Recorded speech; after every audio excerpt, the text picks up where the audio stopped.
welcome to the Boardroom. Today you join us in a very special place, the Corinthia Palace, for a very special episode of the Boardroom as part of our Ambassador series, where I am meeting ambassadors from a number of different countries to Malta to learn about relations between our two countries, the economy, and of course opportunities for us to work together. Today I'm very pleased to be joined by the Italian ambassador, Ambassador Mario Sammartino. Ambassador, welcome to the Boardroom. Thank you, and thank you for inviting me. It's my pleasure. So let's start with a little bit about you. Could you tell us what your relationship with Malta has been like so far? Well, I must confess that I did not know Malta before being appointed as ambassador of Italy. So I arrived here in September 2017, and it was a real discovery because this country has so many similarities with my own country. Thanks to centuries of history we have shared together. And also people have a sort of empathy towards Italians, so I immediately felt at home. Especially for me, this is not a diplomatic way to answer, but it is the real truth, because before Malta I served in 6 different countries with cultures which are very, very far from our European cultures. And Malta is not only European, but it's in the middle of the Mediterranean. So I really felt Malta as home. Well, that's lovely to hear. We're very, very happy to have you, of course. So could you tell us a little bit about the Italy-Malta relationship? I mean, it goes back a very long time. We are firm friends, whether culturally or in business. And how do you think that relationship sits today? Well, our two countries have shared centuries of common history. They are, well, geography has imposed its rules, and we have this common background that from time to time has become so tight that we were on one country. We can go back to the times of the Roman Empire. So I think that this common background was the reason for when Malta got the independence.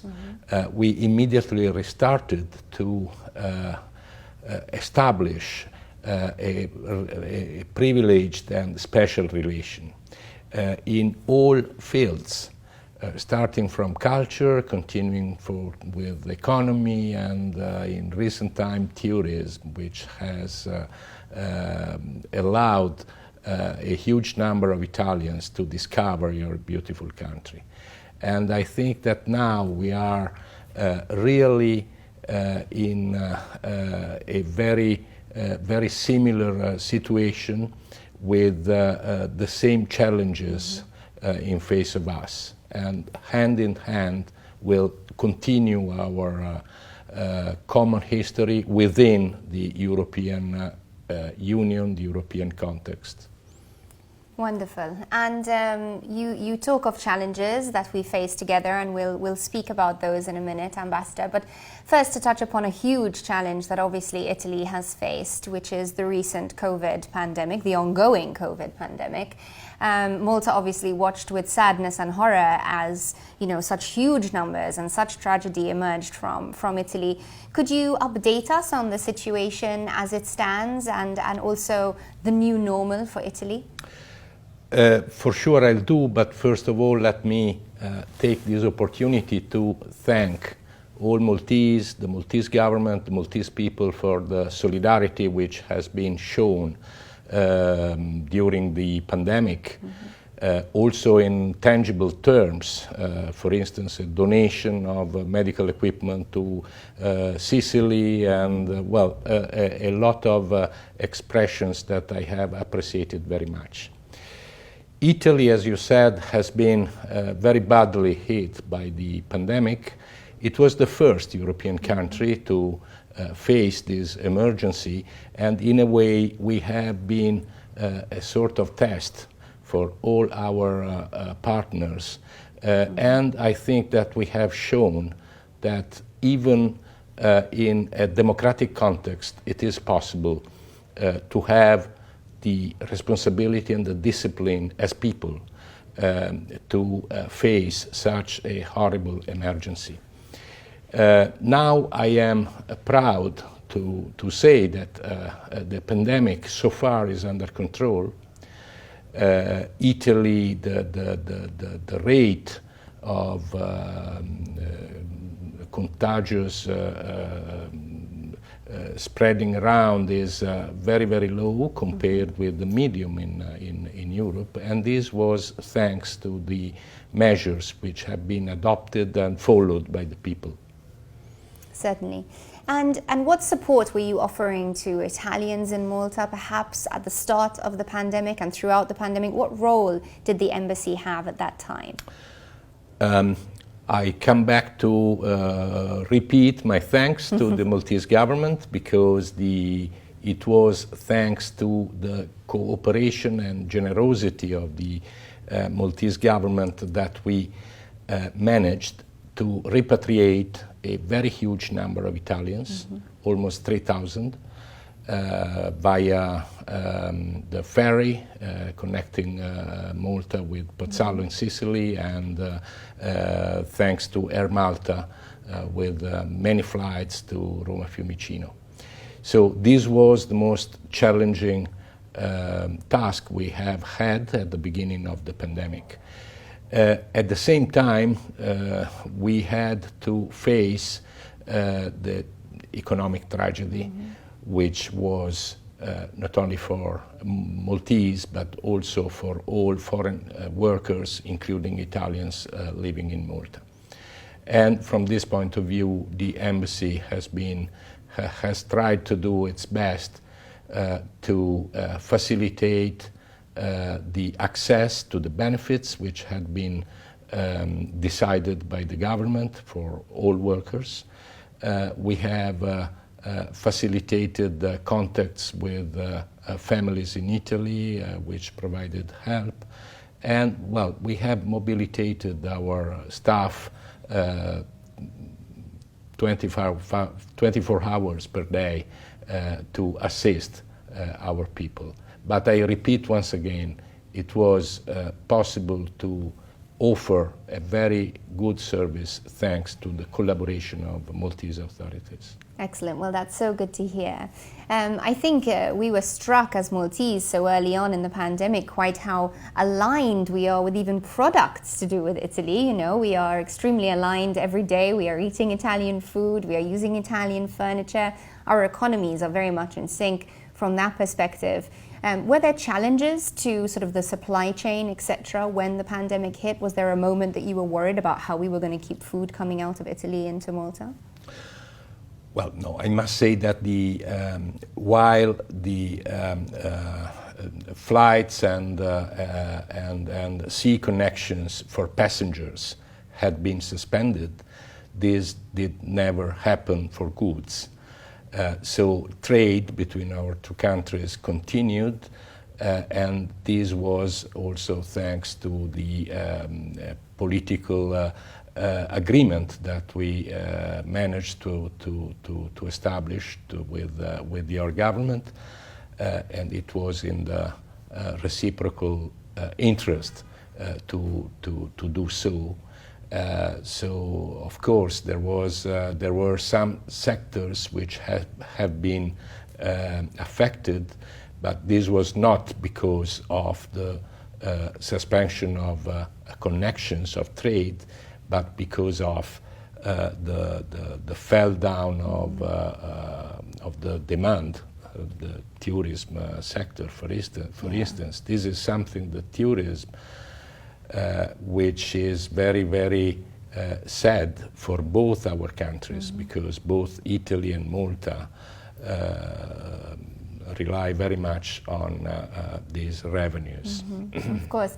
And in fact, let's stay on tourism for a moment. We are used to having over 390,000 Italian tourists with us every year. That was the figure for 2019. Are we going to see that number next year, do you think? Is it too early to predict? Well, look, this depends very much on how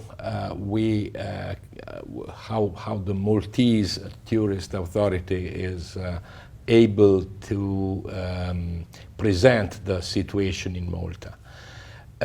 For the time being, Italians are choosing mainly domestic destinations for tourism, and this is mainly for a psychological reason. That a mixture of fear to travel, the idea to help the national economy, and a mixture of many elements. But in a way, Malta should be very, very soon considered as if it were a domestic destination, because it is safe, first of all. Malta has proven to be one of the most capable health systems in the world. It is safe, it is very close to Italy, and the atmosphere that you feel in Malta is very, very, very close to the Italian one. So I'm very confident that the flow will start very soon. Okay. And if we look to sort of the opportunities that we have as our relationship with Italy continues, specifically on an economic perspective, many of our viewers are in business, always looking for the next opportunity. What would you say are going to be the most important elements for the Italian economy going forward, and the opportunities that we have to work together? Well, I think that the main opportunities we have to consider are those coming from our common belonging to the European Union. And so I have in mind, first of all, the challenge of Europe for the green economy, which means for our countries to preserve the sea, all this big area that we share, that we have in common. It means to explore all possibilities to have renewable sources for energy, to consolidate and also renovate the connections we have for the supply of energy from Italy to Malta. You know that there is this project of the gas duct between Sicily and Malta. So I think that we have a lot of work to do together, hand in hand. And if we talk a little bit about the EU, and obviously there are challenges within the EU at the moment. COVID in many ways may have been a rehearsal for the incredible work that we're going to have to do on issues such as security, climate change, etc. How do you think that both Malta and Italy, together with this great relationship, can pioneer what Europe can achieve?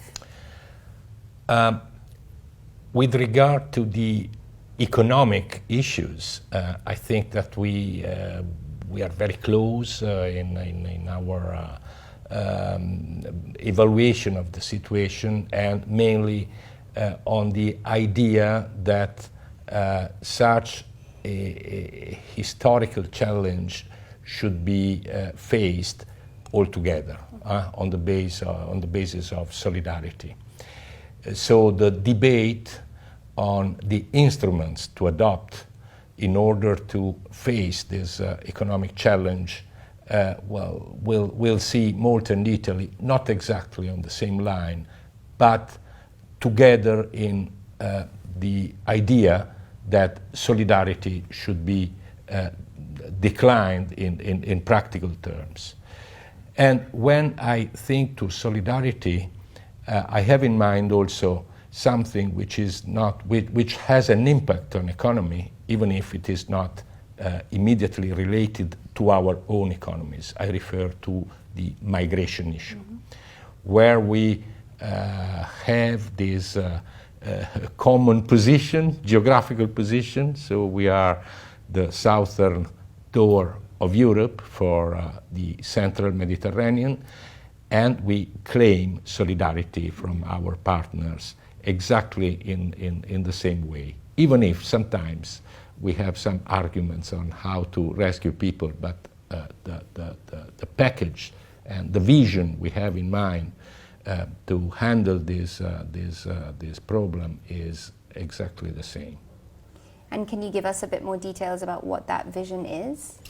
Well, the vision is that migration is a historical phenomenon which very deep roots that should be faced in a holistic manner, which means to adopt policies to support economies of countries of origin, but at the same time policies to ensure security for our countries, so also police and security policies. But all this should be shared, should be faced in a shared manner, in the sense that we are the southern door of Europe, not the final destination countries for the huge number of migrants which come. So we expect that Europe will share responsibility in giving, in implementing all policies to integrate migrants or repatriate them. It should be done all together, not left to the responsibility of the last, of the first entry country. So we share the idea that the Dublin regulation should be completely revised. We share the idea that Europe should be engaged in strengthening capacities of Libya and in promoting stability in that country. That Europe should share responsibility in strengthening the security in all the Sahel region. That Europe, which is the most important donor in the world, should concentrate efforts in promoting development in countries of origin, and so on, so on, so. So, Ambassador Sammartino, as we come to the end of our conversation, could you possibly give me some insight on your hopes, your thoughts for the future of the Italy-Malta relationship? It is a future within Europe. It is a future of even tighter links with an eye on the next generation. You know that this fund, the recovery fund we are debating, has been called Next Generation EU, and Malta and Italy have to say more than a word on how to use this fund for the future of our children. I think that the fact that we have this very, very close cultural background will help us to have the same attitude in facing the future and contaminating our partners in Europe with our common culture. This is how I see Malta and Italy together in the next and also in the long period. That's wonderful. Well, Ambassador, thank you so much for your insight, your thoughts on the future, and of course ways that, as always, we can collaborate between us as two countries. Thank you so much for being with me today on the Boardroom. Thank you so much for inviting me, and thank you so much for inviting me in this beautiful context, in this ancient palace. Thanks a lot. Thank you. Thank you.